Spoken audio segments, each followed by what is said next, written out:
Hello, all, and welcome to the Icarus Hour with me, Lawson Tidwell. Writing is the right of all people, so I ask you to join me as we talk poetry, life, and a bunch of other mushy junk. Today, we'll be talking about casual poetry for fun as an outlet, and we'll ask the fateful question: is poetry lame? Get your wings on, and let's start waxing together. Today, I'm joined by Hunter Wright. How are you doing tonight, Hunter? I'm doing pretty good. How about you? Oh, I cannot complain. It's a beautiful evening. Starry night, very windy. Now, Hunter is a master of all things servers, a master of all things Minecraft, and a master of all things Minecraft servers. So tell us a little bit about yourself, Hunter. Um, I really like helping people. I really like being kind to others and doing things that I can for them. And if that involves setting up servers of any kind, which is a skill set that I primarily am good at, I'll do it for them. Mostly for free. I never really ask anyone to pay anything for the things that I do. I don't find kindness in that, considering it's something that anyone can do if they were to put enough time towards it. Yeah, and I'd say you're pretty good at it from my experiences with you. Now, I wanted to ask you, and this is kind of a heavy question out of left field, right? But what do you do to handle the stress of, work life and handling things with servers? If I'm at work, I usually just take a minute, step back, and I step outside and I get a breath of fresh air. I remember when I was much younger, right? I used to play video games, like first person shooters, and I would just crank my music up to the point where I'd probably get hearing damage now if I were to do the same thing. So I'm kind of glad I developed a new habit for getting rid of stress. Right. And that's what I remember what I did when I was younger. But for now, it's just been going outside, getting a breath of fresh air, and forgetting about whatever I was worried about. Right. Do you ever do you have any creative outlets that you sort of funnel it into, or just something that you increase your productivity in order to deal with the stress? If my friends have a project that they want, so for example, right now, I am configuring a Minecraft server for a big group of people, right? Mm-hmm. That is my current outlet for stress. If I am feeling stressed, or if there is just something I want to keep my mind off of, I'll just sit down, start working on that, and I won't even really worry about whatever I was worrying about before. Huh. But if there's nothing going on, my friends don't really need anything or anything like that. I don't really have anything to channel it into, which is something that I'm working on. But for now, it's mostly just I don't really know what I'm going to do. Well, for those times, have you ever considered something like poetry? No. Well, why not? I am not a master of writing nor words. Well, you don't have to be. Well, let me ask you this then. Do you think poetry is lame? No. Oh, good. Not at all, actually. I think people who can write good poetry Mm-hmm. are people to respect, because it's hard to do. It's hard to be good with words. Right. So when you think of the word poetry, you think of people like, I don't know, Robert Frost, or uh, what's her name? I should know this. I'm the host. Gosh, but Scornful. point being, when you think of poetry, you probably think of lofty prose and very very heavy subject matter. But I mean, have you ever considered just sitting down and writing down your feelings in a creative way? I have done that before. It has definitely helped a lot. If something that I'm worried about, if I just sit down and I write it out and I just look at it, like I can read it, whether it be in a paragraph form or a poetry form, which I have not tried before, but it's not a terrible idea. Well, here's your opportunity to try. We're gonna write our first line of the evening. Isn't that exciting? I don't think I'm going to make it about anything significant, but That's fine. It doesn't have to be.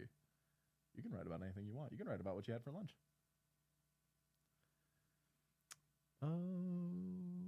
Okay. You good? yep. Sweet. So, beyond that, I wanted to ask you about if you were to sit down and write something creative from your own emotion or just for the fun of it, what do you think you'd write about? I think it would be a story type. I don't think it would be poetry, sadly, but I think it would definitely be. Ah, but that's where you're wrong. Have you ever heard of the Odyssey? No, I haven't. So the Odyssey is an old epic Greek poem by Homer. It tells the story of a Greek hero, Odysseus, who travels from his homeland, and he goes on. I might get flack for saying this, but it's almost like a monster of the week sort of type story where he meets a cyclops who tries to kill him and all of his men. It's a story though. It follows like a plot, and he comes back home and he wins back his kingdom basically. Hmm.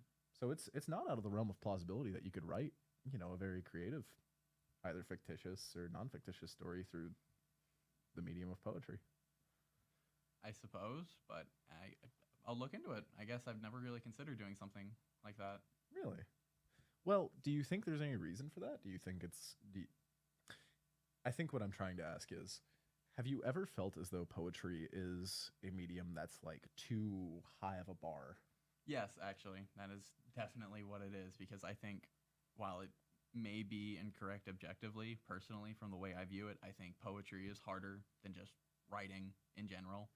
Because with poetry, inherently, you are expected to write in a certain style, while it may not be required is expected. Right. Well, that's the interesting thing, right? Is that poetry, being an artistic medium, it's once you know what the rules are, once you can observe them, you break them as much as you'd like. That's why things like free verse are a thing. That's why the way that you space your words, it all comes together to form an art piece. But I mean, it's definitely a very public viewpoint to think that poetry is almost an aristocratical sort of art where they, oh well, that's, I could never. But I like to sort of break that idea in people because I think poetry is very much it comes from you, you know? It's like you can look at music objectively and say, oh, well, it doesn't match up to this criteria. But to the person who wrote that song, a lot of the time, it'll mean just as much to them no matter what you think about it? And that's what I like about poetry. So, with that in mind, you ready to write your next line? Yeah, I guess I am.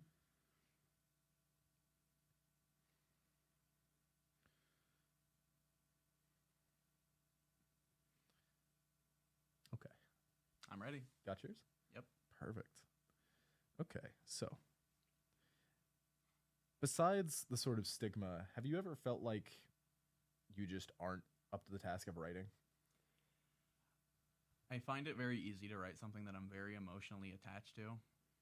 I don't really find that too difficult, but I would definitely say that writing is one of those things that I inherently take as something very difficult for myself because in the past I've been very poor with wording and writing in general, whether it be assignments for school or just in general speaking to others in the modern age of text communication. Oh yeah, which that's definitely a big factor.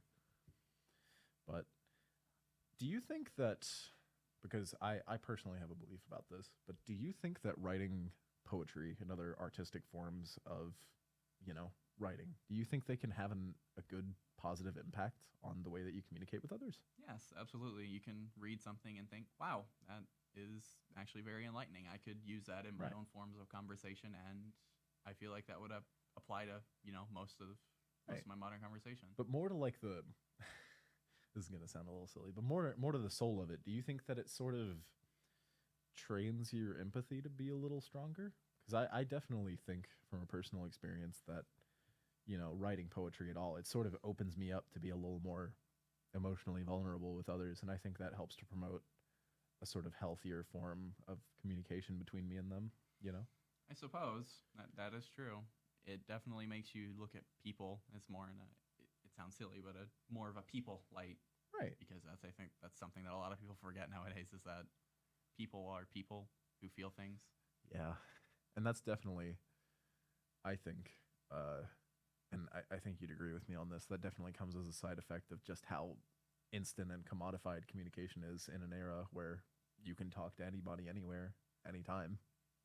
You know, Yeah. I mean, you work with server hosting, right? So I'm sure you've seen people who are very impatient about the way their servers are handled because we live in the time where if they send you a message, it will get to you immediately. So they expect you to just be on it immediately. you know? Yeah. That's definitely a very common occurrence. People will very commonly get frustrated and immediately cancel their service because they did not get support within the first 5 minutes of sending their ticket at 3 in the morning, my time, when we don't offer 24-hour support. So it's definitely a very common occurrence. And while I don't like it, I also consider people like that who expect people to be there for them instantly. I feel as if them canceling their service was more of a blessing to us. For certain. Well, you know what? That's another question. What do you think about like the way communication is moving for us, either creatively or non-creatively? How do you feel about the ways people speak to each other or speak about themselves? On one hand, I'd like to say that it's progressing as it always has. As humans have progressed, language has obviously changed a lot. As humanity has progressed, you will hear terms nowadays that you probably did not even hear once when you were growing up. But as much as I want to say it's more of a natural progression, I do think as if it may be going in a dangerous direction. That's the more pessimistic side of me speaking, I suppose, if that's the right word for it. That's fair. That we may be commodifying. Commodifying, is that the right word? Yeah. Humans more. Human interaction, maybe? Yeah, it's not really. It's something that should be cherished because every person that you meet, you will only meet them once. You will not meet someone the exact same in someone else, if I conveyed that properly. No, that makes sense. With that in mind, I mean, do you think that there's any underlying reason for that besides the internet? Do you think people are maybe becoming different in some way? I would say that they're definitely getting different. That much is for certain. Things have definitely changed quite a lot, but I wouldn't necessarily say it's different in a bad way. I would say that the only, as much as I do hate to say it, the only negative things that humans are developing are as a result of the internet and its consequences. That's fair. But I mean, before the internet, it was TV. People used to say terrible things about TV. Right. Well, with the TV, it was a one-sided interaction. You saw what people were saying to you, but you could not respond. That's true. With the evolution of the internet, you now have a small little device in your pocket that lets you communicate with anyone that you know or don't even know. They could be across the world in an instant. That's true, but a lot of people would say, it's a good thing. It helps you to sort of form bonds with people that you'd never get to meet otherwise. So you sort of, learn more from them than you would from the people who live around you, because having perspective like that is such a game changer, Yeah, and it helps you learn about cultures that you necessarily may have not ever learned about in your entire life if you hadn't had the internet. And while it's a good thing, it's also a double-edged sword. You can learn a lot about people that you would have necessarily never learned about. It can teach you to be more open-minded and recognize that everyone is a person and that you should cherish them even if you have never even seen their real face. Yeah. But on the other hand, you may take them for granted because you don't see their real face, and you may start to think that, oh, the other person on the other end of the screen isn't real. As silly as that may sound, there are people out there to this day, and while it's not even a small portion, it's quite the large portion that will look at people that way. Oh, for sure. As a result of the internet, because a core part of communication is hand movement, face movement. If you can't, Nonverbal. Yeah. Nonverbal communication. Yeah. If you can't see them, then you may start to not even think of them as them, but rather it, if that makes sense. That definitely makes sense.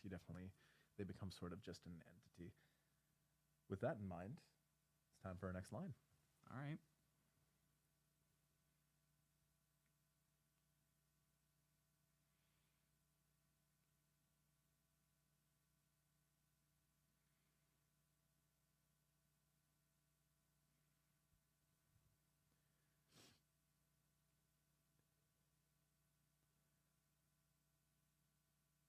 Got it? Got it. Awesome. All right. So, to get us back on track here,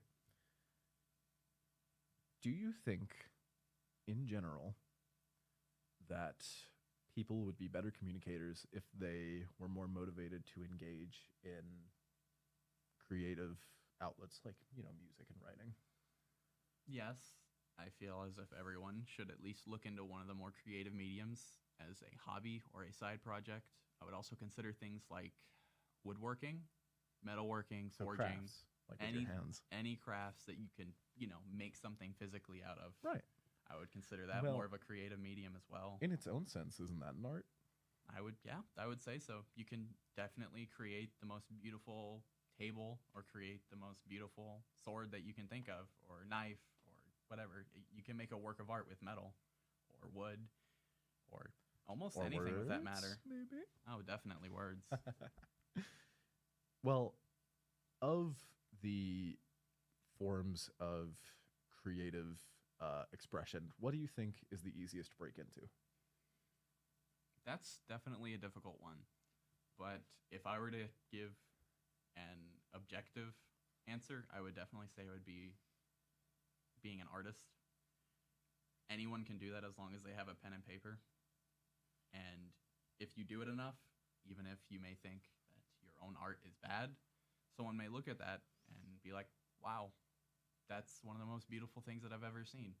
I mean, not to take away from anyone else's work, but art nowadays classifies as a banana taped to a wall. So Well, yeah, but I think I like that case a lot because it sparks a very interesting discussion whenever it's brought up. Because whenever people talk about the that banana tape to the wall piece, I think I always kind of play devil's advocate with it because art, at its basest form, at the very core of what a piece of art is, it is an expression of something the creator wanted to express, right? So the banana taped to the wall, if you can't interpret it as anything, which why would you? You, I mean, it's a banana taped to a wall. It's a little silly, right? But looking at it from the outside, there's no way to tell what the creator was thinking. They could have been thinking about how it relates to a moment in their life where they felt as if they were under, a form of extreme pressure, where they were constricted, where they were taped to a wall, or they could have wanted a lot of money. But we can't know that. We're not the creator, right? exactly. But if you can hear bad music and you will say, wow, that's bad music. But If people, while you and I may not get anything out of a banana taped to a wall, other people do. And anyone who is looking to create anything artistically motivated, whether it be a sculpture or an art piece, they can see that and be like, if someone can extract meaning out of a banana taped to a wall, then I can create a piece that speaks to me and it will speak to others. And I feel Exactly. like that would be very easy to break into. right. Okay. You ready? I'm ready. Another line.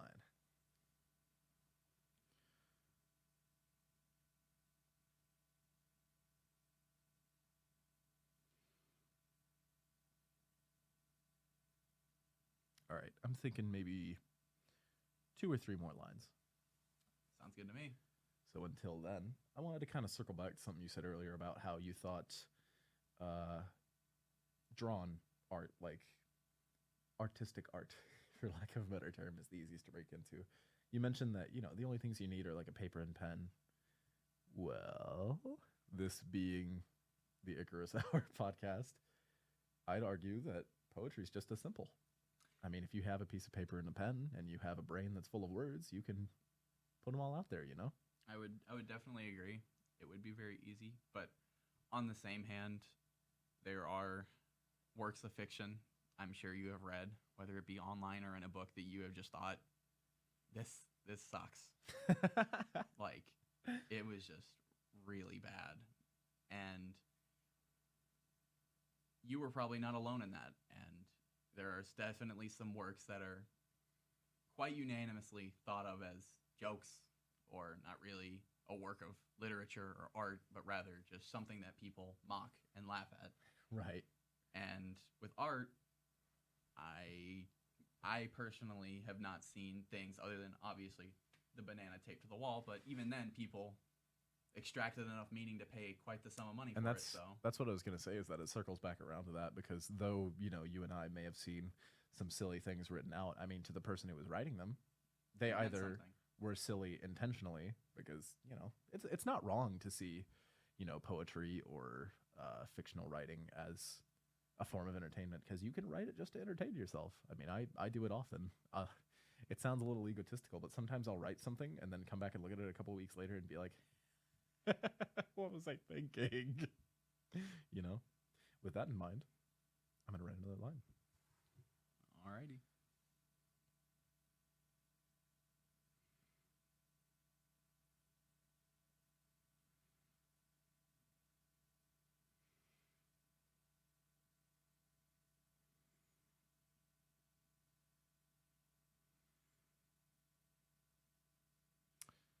All right. I'm thinking the next line will be the last one because we're running pretty low on time here. So, for my last question, I wanted to ask if you were given one opportunity to say something to everyone in the world, it doesn't have to be a specific length, doesn't have to be too short or too long. If you could say anything to the people of the world all over, what do you think you'd say? It's rather simplistic, and I feel as if everyone inherently knows this, but occasionally needs to be reminded. I feel as if I would tell everyone in the world that everyone has feelings, and you should respect them as you respect your own. Wow. Yeah, no, that's unfortunately not a sentiment you hear that much of these days. And I guess that's just I probably shouldn't say things like that at the age of 21. It sounds a little bitter, I suppose, but I don't mean it to. It's just that I think empathy's become more of a rare commodity among peoples. And I do mean empathy as in the ability to put yourself into someone else's viewpoint and sort of try to understand why they may think and do the things they do, you know?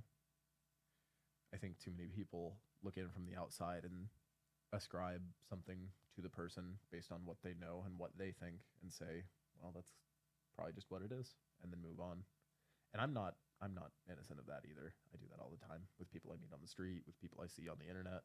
It's very easy to do. It's a very intrinsically human thing. But I think if people stop for a minute and try to imagine that the other person is in fact a person like them, I think it'll make things better. Do you have anything else you want to say? No, I think that's it for me. All right, then let's write our last line and read our poems. Alrighty.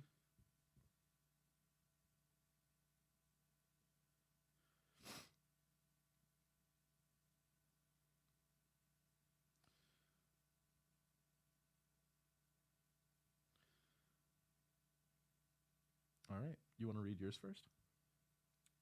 Can do. There was once a boy named Timmy. He lived in a very small home. His woes were many, and his belongings were few. He had not a father nor a good home, and his mother was drowned in work. But he was a happy boy, even with the little to his name. I thought you said you didn't hadn't never done poetry. That was beautiful. I have not. Well, maybe you should start doing it more. I'd read that. You could put a bunch of those in a book. I'd read them. Thank you. Mine is not quite as heavy. I'll give you that. Moonlight bright, I search tonight. I search and seek, my eyes alight, for someone who, though often blue, may hear the words I speak so true. For though you are a poet not, your smartish words I've not forgot. This has been the Icarus Hour. Thank you for joining me, Hunter. You've been wonderful. It's no problem. I've loved being here. All right. You have a blessed evening. You too. And thank you all for listening.